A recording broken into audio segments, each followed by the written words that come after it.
Good morning, afternoon and evening, my crazies. My name's Angela, I'm the Crazy Poppy Lady, and welcome back to this week's Whips, Bits and Chat. It is number 118 and finally he's back on the right day.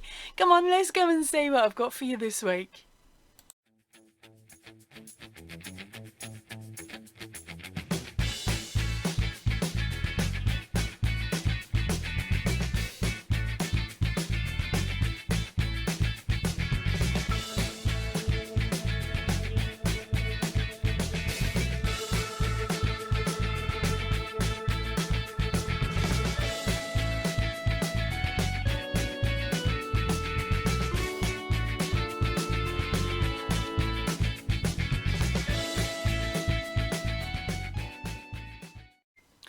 Right, okay, so I would love to thank all of my old crazies and all of my new crazies for, of course, coming back and watching this video.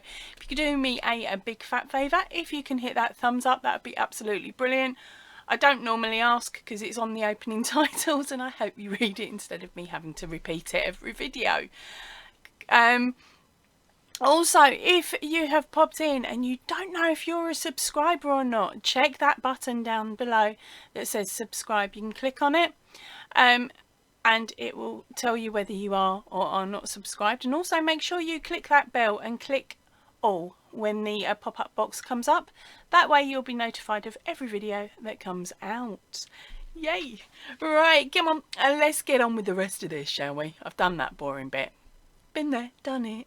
Right, okay, so our first item up this week, of course, is our video roundup. That was a little bit iffy and buddy this week, wasn't it? Because I got my whips and bits out on Monday, just to confuse you all. It was because I had a family round and it was a very busy weekend, so I didn't get the opportunity on Friday last week to record the video. So that came out on Monday for you all. Link, of course, will be up here in the I button. And then on Tuesday, because I was too busy over the weekend and I didn't manage to get my Stitch a Week square done, instead I gave you the crochet tutorial #25, and it's the Pride bucket hat that you can see my unicorn wearing here. And of course this can also be done in 2 colours, and I've had somebody else do it in 3 colours as well. So as long as it's you can divide the number of colours by 18, you can do it however you like. Right, then the next video up was our Inside Crochet magazine issue 149. That is July's issue, and fingers crossed it should now be in the shops over in the UK. Now there are details on that video on how you can get your hands on the magazine if you're outside of the UK. It is best to go down the digital upload route because it works out a heck of a lot cheaper. Basically, the cost of buying the magazine and getting it posted out to you, for one, you can get 6 months worth. So is it really, is the paper version really needed? It might be something I will do next year because it doesn't take up as much room on my shelf then. Right, so that was the Inside Crochet, and then of course we had our Throwback Friday. Now, as I've said previously, I don't plan to do Throwback Fridays normally every week anymore because I'm starting to run out of content because I'm catching up on myself. But these are the Christmas patterns over the last 2 years that I've come across and that I've actually made and tried. So by doing it that way, it gives you the option during this month to have a nose at a couple of older free patterns that you may have missed or have never seen before, one of the two.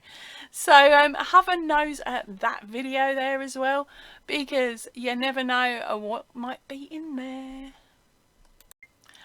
Got some good news for you. I actually got round to picking up my crochet hook this week and remembering what I was doing. Now, I don't normally do a granny square style items because I know it's got a lot of ends and I hate ends. Physically and utterly hate sewing in ends. But that is because of the poppies and 8,000 per 8,000 ends for every 1,000 poppies, or 8 ends per poppy depending on how you look at it. So I hate doing ends, but as I'm not doing the poppies at the moment, I thought, do you know what, I want to actually make a granny square pullover, like a little top, no sleeve type thing. I can't think what they're properly called. So I've got my bag and I filled it with yarn.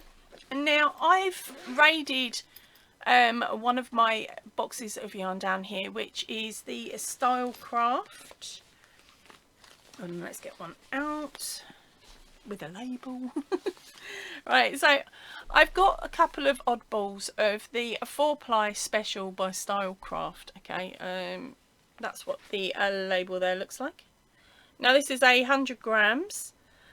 It is 100% premium acrylic. There is a 242 meters, 462 yards, and it knits or crochets to all 4-ply patterns.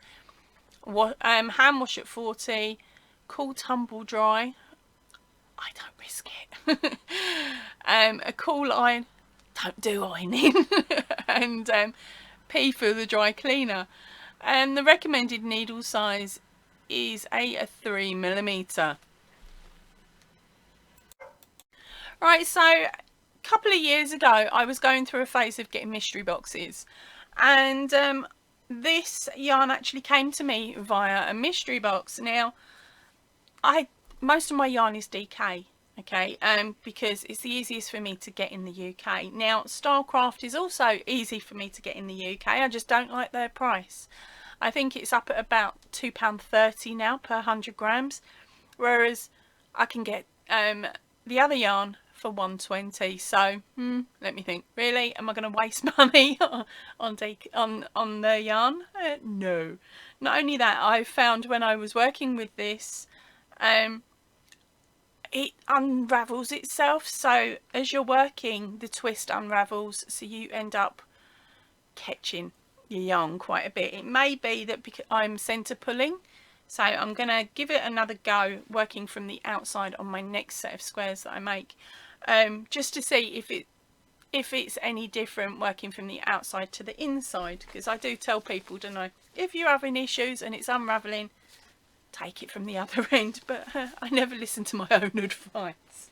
Sorry, I'm just raiding my bag at the moment for my completed. Now the colours that I'm using for this little project today, because I've only got a few balls of them, so I'm hoping that I've got a feeling I've definitely got enough of the colours. It's whether I've got enough of the whites. Okay, so I am using these two colours here. Oh, these balls are so messy. The green shade is called Meadow, and the pink shade here is called Pale Rose. Now they do look really, really pretty together, and then I've teamed them up with this shade of white. Okay, now the white's bouncing on the camera, and apologies for that one. Hopefully it won't when it comes to showing you the squares. Alright, so I've made and sewn in the ends on one stack so far. Ta-da! It's like a pretty cool Christmas deck, doesn't it? Break my tree, mind. Okay, so these, oh, what are they? 1, 2, 3, 4. They're only 5 rows. Okay, so it's only 5 rounds, not rows, 5 rounds of alternating the colours between the forest and the rose, and then of course ending with the white. There is a method behind my madness. I'm going to be using or practicing with these different joins so that I can work out which join I want to use for the Stitch a Week blanket. Yeah, that bad. Right, because that's not quite there yet. I've got an idea, but I need to practice that one before I put it on video. So in this pile I have 18 completed squares.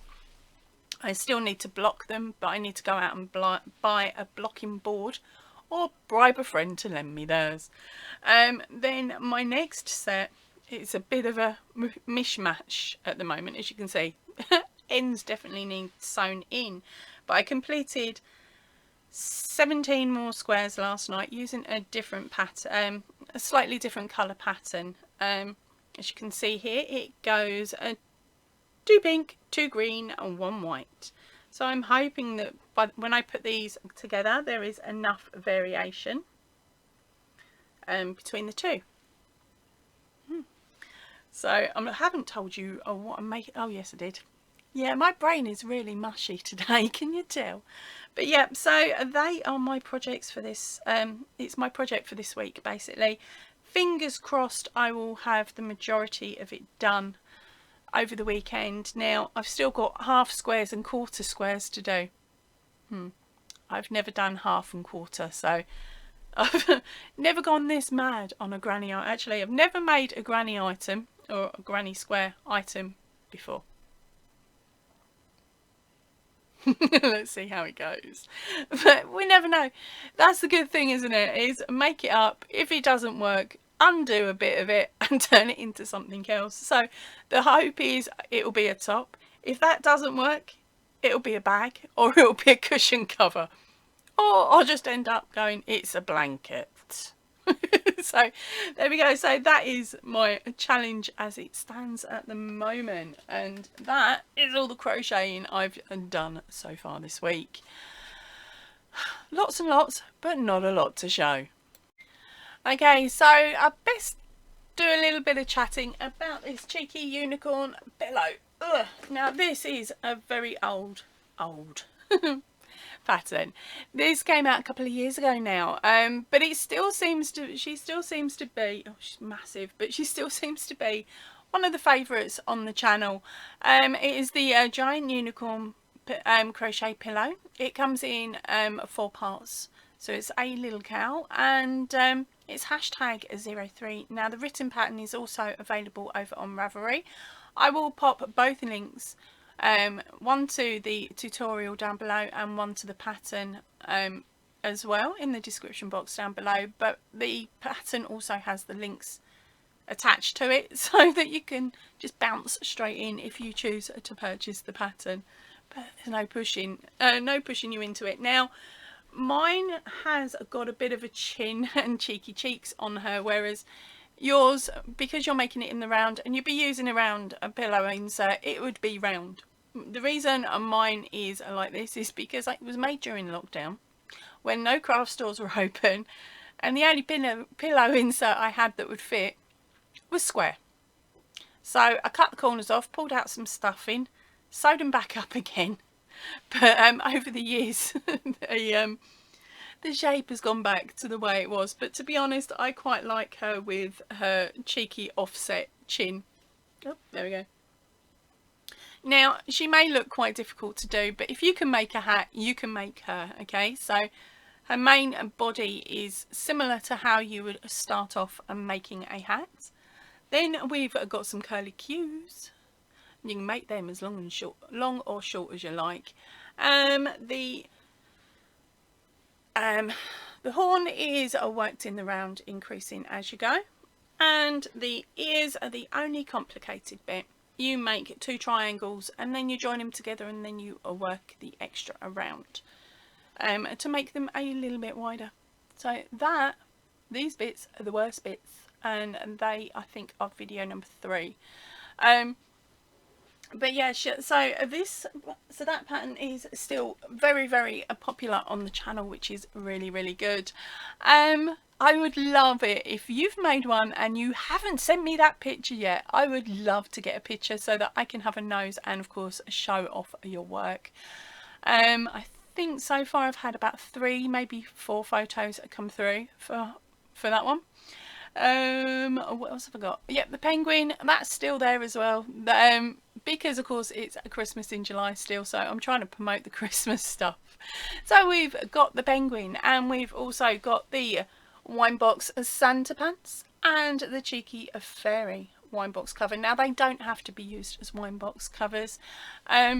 You could just use them as a storage by not adding the hole for the tap. It's that simple. I do plan to actually change them again, change them up a little bit, and possibly make the fairy into a bag, but I've got to get the yarn for it first. Now there's some big changes coming into the family dynamic coming up soon. Hubby has gone and got himself a new job, so he's going to be doing a lot of travelling backwards and forwards to his work and working long hours yet again. So we're going, it's a little step backwards to what he was doing before he opened up his computer company. because he likes to build gaming rigs and gaming computers, PC towers and things. So he's been doing that for a couple of years, but of course where nobody knows what's going on financially at the moment in the UK because the power companies are ripping us all off. It's a polite way of putting it, really, isn't it? And because of all that, he hasn't been getting as many sales as he was getting. So things have been quite tight for us. So he's gone and got this other job, which means I'm now going to be spending more time up the office filling in orders for his other items that he makes. So anything where I've got to use a special zip cut it out machine. I'll remember what it's called in a bit, you know me and my brain. But yeah, I won't be building the computers because I haven't got the foggiest, but he's got a engraving machine. There we go. It's an engraver and it's absolutely brilliant. He's made a couple of bits like my sign here, and this was made on it. Now this one is cheeky, do not disturb, crazy poppy lady streaming. Now this was one of the first things that came off his machine so that I could stick it up on the door on the bedroom so that the kids would shut up and not make so much noise, so I didn't have to keep re-recording. And then on the back, which is the section I like to show you guys all the time, it says, come on in, I'm dodging housework. It's housework anyway.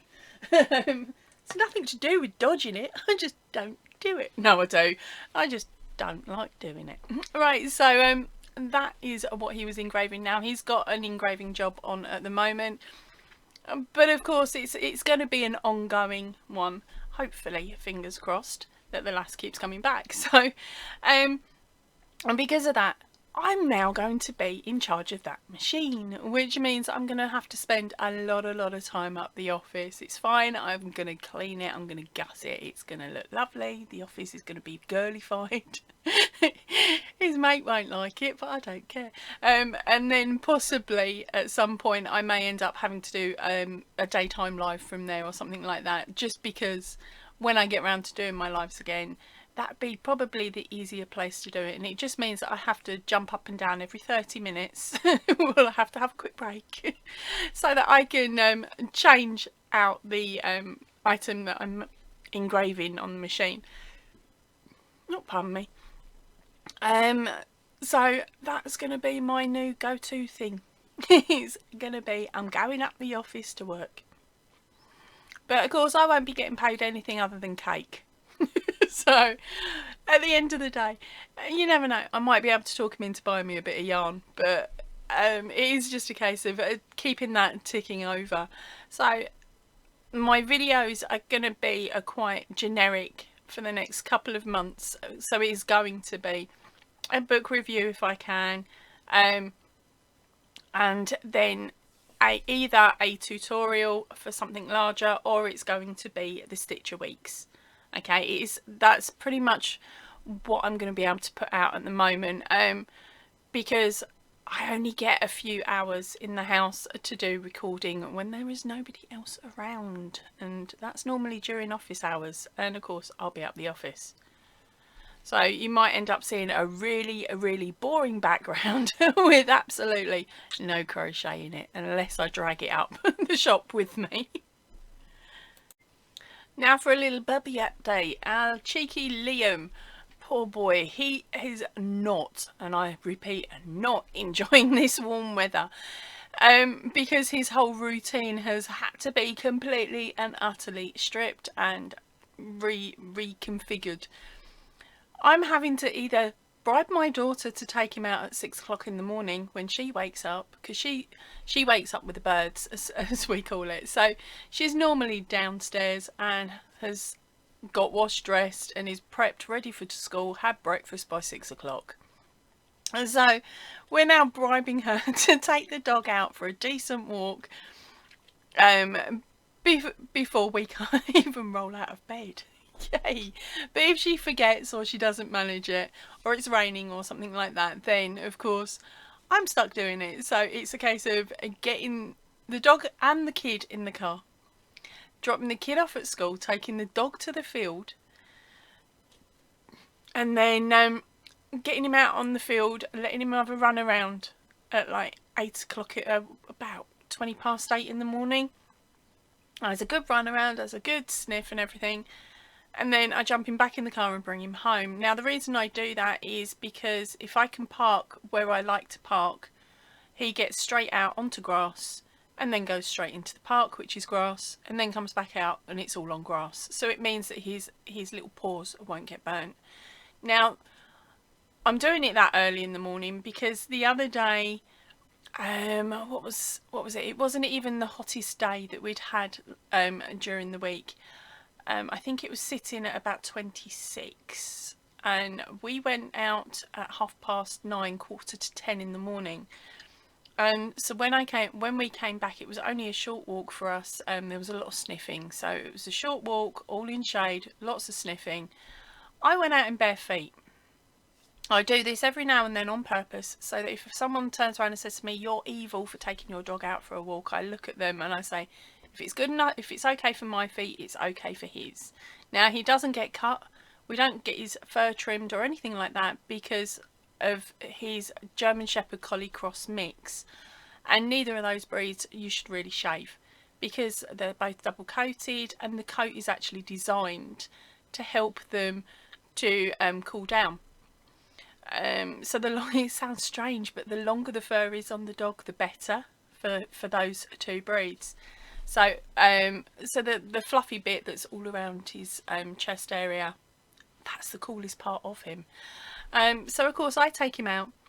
I'm in my bare feet, and on the way back I ended up having to pick him up to cross the road because the road itself not burnt my feet, but was very, very, very uncomfortable.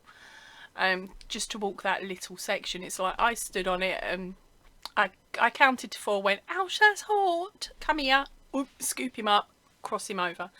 So now of course if I don't get him out before 9 o'clock in the morning, he ain't going out until the evening. And then he's out in the garden. We've got our decking. The decking now starts heating up because our garden happens to be a sun trap, so he's got his own personal paddling pool that gets cleaned out every other day. That's now by the back door, so that he can jump into that, cool his feet, and then come back into the house and leave me footprints. But he's loving it. He's liking the heat, so he's liking it to a certain point, but he doesn't like being dragged back in. So sort of by 10:30 it's like, get your tush inside. The house is getting locked up, curtains are getting closed, we're keeping it cool. But then of course it means that about 8:30, 9 o'clock at night, once things have started cooling down again, he's back out in that garden and he refuses to come in. If I let him, he would stay out all night. But of course I have to bring him back in and lock the house up. So the last couple of nights it's been sort of 11:30, midnight. I'm going out there going, "Come on boy, come on in," and he's like looking at me, rolling over, showing me his belly, going, "Forget it, stroke me, leave me here." So then he comes in after he's told enough's enough, stop mucking around. Different words, you guys can put them ones in if you wish. He comes in all sulky, and then I say, "Right, it's bedtime." So then he'll run up to the bed, he jumps on the middle of the bed, we get in, he looks at us, goes, "It's too hot for this lark," and jumps off and then goes and gets in his bed. Or he comes back downstairs and chills out in one of the 2 beds that are downstairs, or he'll go and lay in the kitchen on the tiled floor, because of course that is the coolest place in the house, just in the right spot to trip me over. But yeah, so he's not been liking the heat overly too much because of the routine change and things like that. I am dreading today's heat, being Sunday, and Monday and Tuesday, because we have got big warnings coming out. So please girls, if you're in the UK or anywhere where the temperature is not a temperature you're used to having, keep them fluids up. Lots and lots of non-carbonated drinks, she says, holding a can of red in her hand. But it's Friday at the moment for me, and it's only 10:49, so I'll get away with carbonate. But then I'll be downing buckets of fluids throughout today anyway, and then of course when this video is out on Sunday I'll have already started down in my buckets of fluid. So fingers crossed everybody can cope with the temperature. The reason I say it like that was because earlier on in the week when we had our hottest day, I went to hang out some washing, but we'd previously cut the lawn, so we'd taken our washing line down. So I had to put the washing line back up. Okay, I stepped outside. My feet were going ouch, ouch, ouch on the woodwork. So I knew that my washing wouldn't take more than about 20 minutes to dry, and that's even towels. And I couldn't put my washing line up because it was so stuffy. There was no breeze. I found it really, really hard to breathe. So anyone that's asthmatic, make sure you've got your pump and make sure that you stay in the shade and somewhere where there's a breeze, or just stay indoors and crochet like me. Yeah, so it was a proper struggle to get the washing out that day, and that was our hottest day back then, and I think we hit 30 where I was. And now, of course, we're looking at going up to Australian summer temperatures, better known as Christmas season, which, to be honest, I have experienced twice now over in Australia, and I loved it. It sounds really strange. I loved it. It was 40s when we were over there, and but where we were in Melbourne, there was a nice breeze. There was a constant breeze. Yes, we did have thunderstorms, but they were super cool because instead of the lightning coming downwards, they were going across the sky. So I was just sitting out the back. It was really strange. We were crochet hook the last time we went over, and I'm sitting there and I'm undercover because of my mother and father-in-law's garden. They've got a section that's undercover, and then we've got a bit of grass, and then we've got a little swimming pool and a jacuzzi. So I'm sitting out underneath the cover watching the lightning strikes running across the sky. It was absolutely amazing. But of course we've also gone out and everyone's complaining about how hot it was, because they're like locals now, so it's like you should be used to it. And my husband's going, oh, I'm sweating. It's like, I'm melting. He's going, I'm melting. And I'm like, I'm loving it. I'm loving it. Little pair of shorts, like not a little pair of shorts, but a pair of shorts, pair of flip flops, a decent top that kept me covered so I didn't get sunburn. I loved it. But of course there was a breeze with that, and it was a dry heat, whereas here in the UK it's a damp heat. It's horrid where I am, because I live not in the sticks as such, but I've got fields around me, farmers' fields and things. And once you move out of the estates and move out of the area a bit, it's fields. And we've had a lot of rain. We'd had had flooding, and everything's drying up. But the air's not getting moved around a lot, so it's a very damp, moist heat, which is horrible. I really wish I lived back by the sea in Southend again. That was lovely. Okay, I complained then as well because you can smell the sea, it's disgusting. But to be honest, I miss it now. But then we've been gone 18 years. 18 years since I moved out of Essex. Crikey. Yeah, and oh, and another thing, hubby, happy 18th wedding anniversary. That was for yesterday, Thursday. Friday, yeah, so Thursday last week. We're so good at forgetting, we never remember unless our besties tell us. But basically on Thursday I said to hubby, happy anniversary darling. He went, I've booked us tickets to go and see a film in the cinema tomorrow. I'm like, cheers darling. Because we'd already had our anniversary meal last week because we got our weeks confused. So it's like, let's go for an anniversary meal. Okay, darling. Oh dear, wrong week. But that's what we're like. We really should have it up on the wall. Sort of paint it. This is the anniversary day. But yeah, 18 years we've been married. I'd have got less for murder, I would. Less for murder.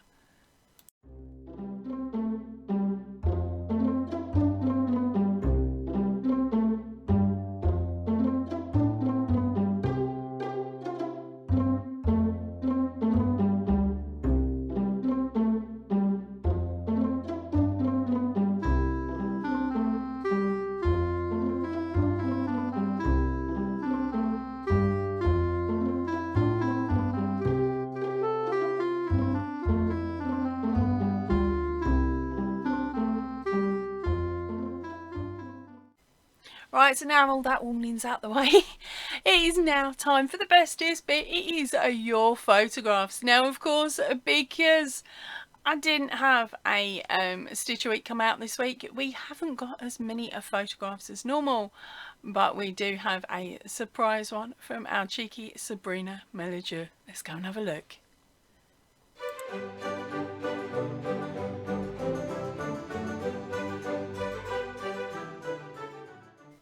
Right, that is it for me for today. I am off to have another go with the machine and I hope I don't break it. It's going to take me quite a few goes before I can get my brain into gear and work out which bit goes where and when. But I'll get it done, I hope. Right, so that is it for me for today. So remember to stay chilled, stay happy and keep crafting. Bye for now, everybody.